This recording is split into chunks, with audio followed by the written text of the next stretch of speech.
ایھا الناس وحید اللہ۔ عزیز دوستو، اس موقع دے اتے کوئی لمبی چوڑی گفتگو عرض کرنا تو ویسے بھی نہیں بنتا، بس اتنی جی بات ہے کہ جڑے ساڑے بزرگ حضرت منشی عبدالغفور صاحب سب کے دو رحمت اللہ علیہ اتھوں گئے نے، ایس جتنے لوگ بیٹھے نے اے انہاں دی محبت دے اندر بیٹھے نے۔ کہندے نے بندہ فوت ہوندا ہے نا، اس ویلے بڑے بڑے اندر دل ٹھنڈا ہو جاندے، اور بڑے بڑے لوگ جنہ دیاں آپس سے نہیں بھی بندیاں وہ بھی آ جاندے نے، لیکن اس دے باوجود جدوں آ جاندے نے تے رب دے دربار دے اندر جدوں دعا واسطے کھڑے ہوندے نے، جنوں نماز جنازہ سی آکھنے ہیں، تے اللہ پاک دا یہ فیصلہ ہے کہ جدے واسطے 40 بندے دعا کرن ایمان والے، اور 40 بندے جدوں ایمان والے توحید والے دعا کردے نے تے رب 40 بندیاں دے دعا دے اتے اس بندے دی مغفرت اور بخشش فرما دیندے نے۔ جدوں اللہ پاک مرن تو فوراً بعد جدوں بندے دے بارے چے لوگاں دے خیالات اور لوگاں دے معاملات اور دلی معاملات نرم ہوندے نے، اس ویلے دی اے حالت ہے۔ کئی دن گزرن تو بعد جدوں اینے سارے لوگ پھر جمع ہو کے اور اس بندے دے بارے چے رب دے حضور دعا کر رہے ہون تے او سمجھ لو کہ اللہ دے ہاں بخشیا بخشایا انسان ہے۔ میں لمبی چوڑی بات نہیں کروں گا، مجھ تو پہلے میرے حضرت پیر طریقت رہبر شریعت حضرت علامہ پیر نور الحسن انور قادری دامت برکاتہم العالیہ جو الفاظ کہہ گئے وہی میرے الفاظ نے، جڑی کمی رہ گئی مجھ تو بعد مجھ تو بہتر برادر مکرم حضرت مولانا عاصم شاد صاحب جو الفاظ فرمان گے وہی میرے الفاظ نے۔ دعا ہے کہ اللہ پاک ساڑھے بزرگ حضرت مفتی حضرت منشی عبدالغفور قاسمی صاحب رحمت اللہ علیہ دی کامل مکمل مغفرت فرمائے، اور اللہ انہاں دی زندگی دی جتنیاں بھی نیک اعمال دے اندر انہاں دی سیاں نے کوششاں نے اللہ انہاں دی اولاد دے ذریعے انہاں نو پایا تکمیل تک پہنچائے۔ وآخر دعوانا الحمدللہ۔ مولانا عبدالمتین صفدر صاحب شاگردار سے تشریف لائے ہیں، میں ان کی خدمت میں گزارش کرتا ہوں کہ تشریف لائیں۔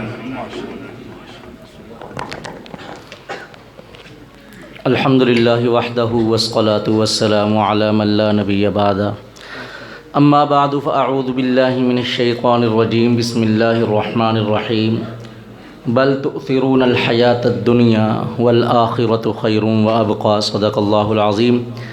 انتہائی محترم علماء کرام، سامعین گرامی قدر، آج ہم اپنے انتہائی محترم بزرگ دوست مکرم اور محترم منشی عبدالغفور قاسمی صاحب رحمہ اللہ کے حوالے سے تعزیتی پروگرام کے حوالے سے جمع ہیں۔ ایک ہی بات عرض کرنا ہے اپنے لیے خصوصیت کے ساتھ اور آپ حضرات کے لیے عمومی، کیونکہ میں اس کا زیادہ محتاج اپنے آپ کو سمجھتا ہوں کہ ہمارے اندر ایک بیماری ہے کہ ہم اپنے ہر معاملے میں دنیاوی زندگی کو ترجیح دیتے ہیں، بل تؤثرون الحیاۃ الدنیا۔ یہ ہماری بیماری ہے جس کا قرآن نے ذکر کیا ہے، اور قرآن اگر بیماری کا ذکر کرتا ہے اس کا علاج بھی بتاتا ہے۔ تو یہ ہمارے اندر عام طور پہ ہے، شہرت کی بیماری ہے، دولت کی بیماری ہے، بڑے محل کی مکان کی بیماری ہے۔ یہ ہم چاہ رہے ہیں، اور کس پہ چاہ رہے ہیں کہ آخرت کی زندگی پر ہم ان معاملات کو ترجیحی بنیاد پہ کرتے ہیں، اور دوسرے معاملات دنیا کے کرتے ہوئے ہمیں اس بات کا خیال نہیں رہتا کہ ہم جو یہ معاملات کر رہے ہیں اس سے بہتر آخرت میں ہمارے پاس سامان موجود ہے، لیکن ہم ترجیح، قرآن کہہ رہا ہے کہ ہم ترجیح دیتے ہیں تو یقیناً دیتے ہیں۔ اگر اس کا کوئی انکار کرے تو یقیناً وہ بڑا کمال والا انسان ہوگا، وگرنہ عام طور پر یہ بات موجود ہے کہ ہمارے اندر ترجیحی بنیاد پہ آخرت کو چھوڑ کر دنیاوی اعتبار سے ترجیحی چیزیں پائی جاتی ہیں۔ لیکن اس کا علاج والآخرۃ خیر وابقی، کہ اگر یہ چیز ذہن میں پیدا ہو جائے کہ آخرت بہترین باقی رہنے والی جگہ ہے تو سارے معاملات آسان ہوتے چلے جاتے ہیں، اور اس کو دنیا میں جو معاملات ہم کریں گے وہ سارے کے سارے آخرت کے مطابق اور تابع ہو کے جب چلیں گے تو پھر دنیا کے معاملات بھی آخرت کی ترجیح کے اعتبار سے ہم طے کریں گے، پھر آسان ہوگا۔ اور یہ جو آج مسجد اور مدرسہ ہے، میں یہ سمجھتا ہوں بڑے شرح صدر کے ساتھ کہ منشی عبدالغفور قاسمی رحمہ اللہ نے یہ جو مسجد اور مدرسے کو قائم کیا، آخرت کے معیار کو سامنے رکھتے ہوئے، آخرت کو ترجیح دیتے ہوئے کیا، اور یہی ان کا باقی رہنے والا اصل ہے۔ والآخرۃ خیر وابقی، یہ ان کو مل چکا، آخرت بہترین اور باقی رہنے والا جو ٹھکانہ ہے ان کے حصے میں آ چکا ہے۔ بحمداللہ تعالی ہم اس پہ بڑے مطمئن ہیں۔ اور ایک بات اور کہ منشی عبدالغفور قاسمی رحمہ اللہ نے اپنے انداز میں جو دین کی خدمت کی ہے، ہمیں اس دین کے ان خطوط پہ چلنا ہے، ان کے نقوش پہ چلنا ہے، اور ہم نے کسی بھی حوالے سے اپنے آپ کو نیچے نہیں رکھنا، کمپرومائز نہیں کرنا، نہ مسلک پہ کرنا ہے، نہ دین پہ کرنا ہے، نہ مشن پہ کرنا ہے۔ جس اعتبار سے بھی انہوں نے اپنے آپ کو پیش کیا، اپنے آپ کو چلایا، اور زمانے کی بہت بڑی ضرورت ہمارے ملک عزیز کی ناموس صحابہ کا تحفظ، ناموس صحابہ پہ پہرے داری، وہ بڑے خوبصورت انداز میں اپنے طریقے کے ساتھ وہ کرتے رہے۔ ہمیں اس مشن پہ چلنا ہے۔ اس مشن کو اب کامیابی کی منازل مل رہی ہیں، وہ قریب کامیابی کے جا رہا ہے، اور انہی سارے پاکستان کے اندر شہداء کی برکت کے ساتھ ان کی قربانیوں سے قید و بند کی صعوبتیں کاٹنے والے معذورین اور اس کے علاوہ حضرات جنہوں نے اپنا سب کچھ اس دین کے لیے اور دین کے ان عینی گواہوں کے لیے قربان کیا، ان کی قربانیاں آج رنگ لا رہی ہیں۔ اور اس میں منشی عبدالغفور کا بھی بہت بڑا حصہ کہ اپنی آواز کے ساتھ، اپنے سوز کے ساتھ، اپنے انداز کے ساتھ، اپنے درد کے ساتھ انہوں نے آپ کے سامنے اپنے دل کو کھول کر کے رکھا، اور یہ ساری قربانیاں آج جمع ہو کر پاکستان کی دستور ساز اسمبلی سے توہین صحابہ اور اہل بیت کا بل منظور ہو چکا ہے، سینٹ میں جا چکا ہے، اور سینٹ کے اندر اب اس پر بحث ہوگی۔ آپ سے دعا بھی ہے، صرف دعا نہیں، دوا کی صورت میں آپ نے کام کرنا ہے کہ آپ اپنے آپ کو ہر وقت بیدار رکھیے، جاگیے۔ یہ وقت جاگنے کا ہے، سونے کا نہیں ہے۔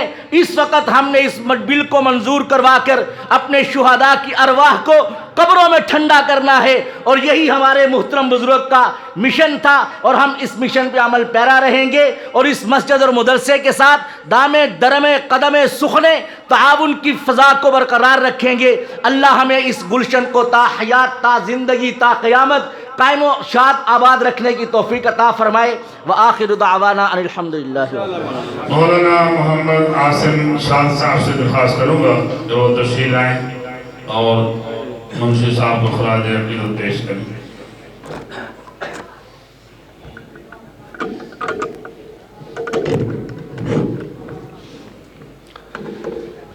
نحمدہ ونصلی علی رسولہ الکریم، اما بعد، اعوذ باللہ من الشیطان الرجیم، بسم اللہ الرحمن الرحیم،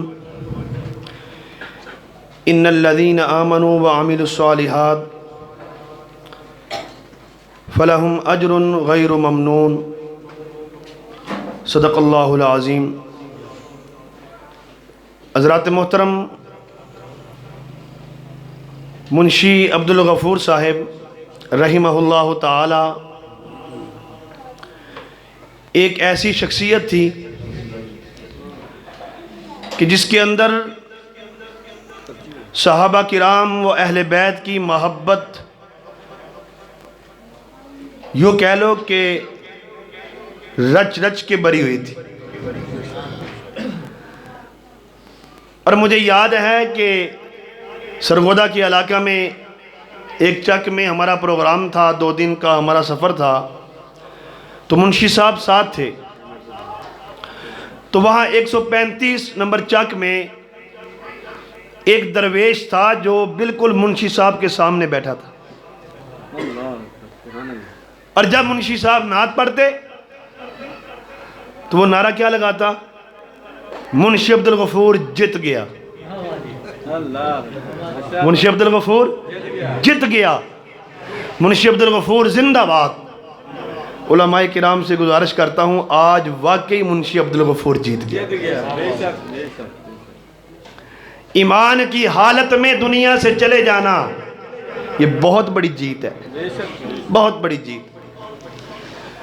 اور ساری زندگی کسی علاقے کے عالم کی میں نے ان کو یوں کہہ لو کہ غیبت کرتے یا کسی کا کوئی عیب بیان کرتے میں نے اپنے کانوں سے نہیں سنا۔ اپنے علاقے ہوتا ہے نا کہ قریبی علماء کے ساتھ اختلاف ہو جاتے ہیں، کبھی میں نے ان کی زبان سے نہیں سنا. جس کا نام لیا ہے اس نے ان کی خدمات ہی بیان کی ہیں، وہ یہ کرتے ہیں، ان کا یہ مدرسہ ہے، وہ یہ کام کرتے ہیں، اس طرح پروگرام کرواتے ہیں. اور ایسے بندے کو اگر کوئی معاف نہ کرے تو یہ کیسے ہو سکتا ہے؟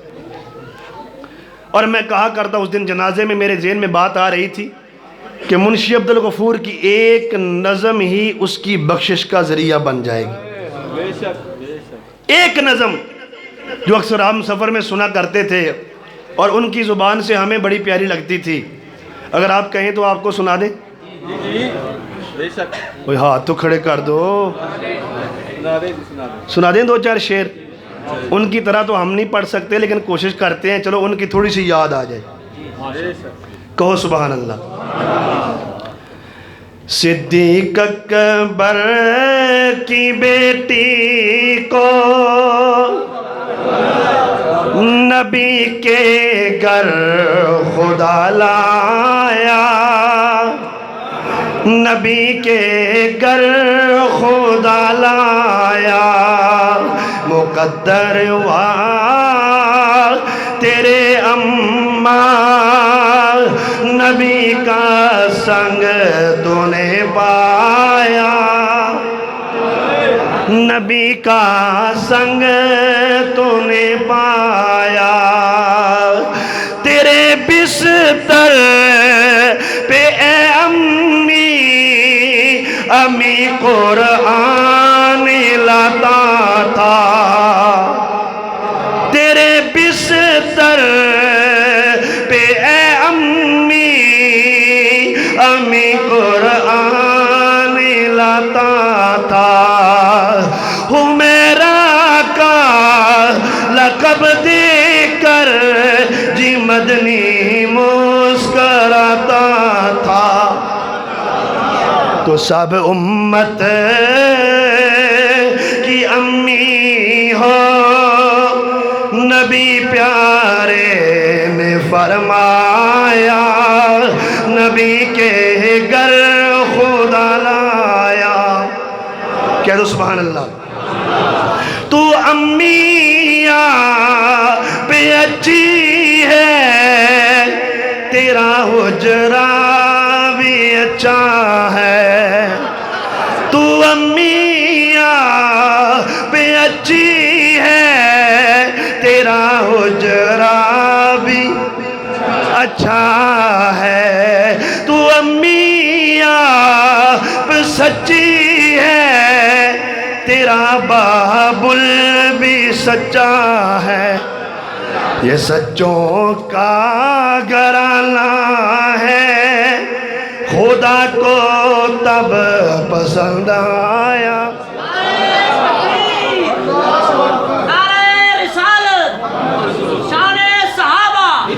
شان امی عائشہ صدیقہ، شان ابو بکر، شان عمر فاروق، شان عثمان غنی، شان علی المرتضی. نعرہ تکبیر.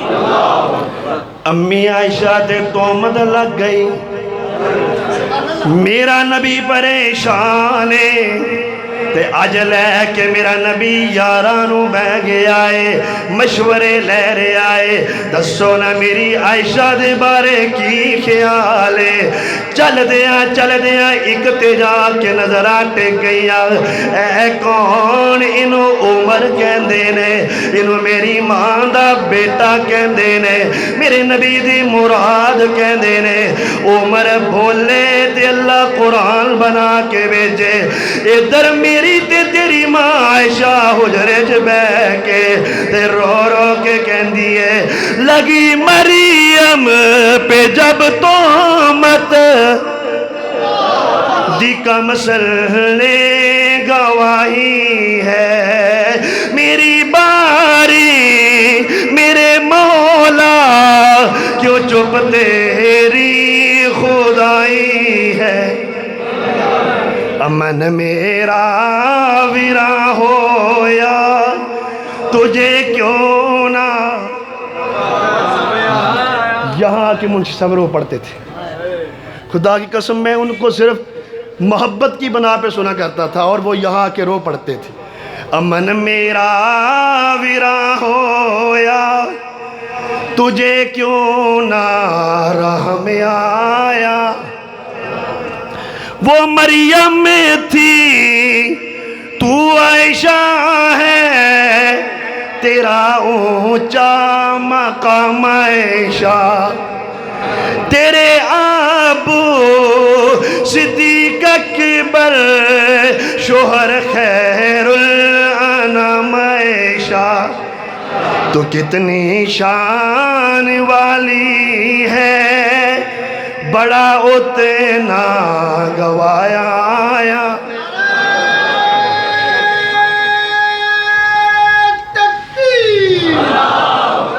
شان محمد مصطفیٰ، عظمت صحابہ، جمال صحابہ، کمال صحابہ.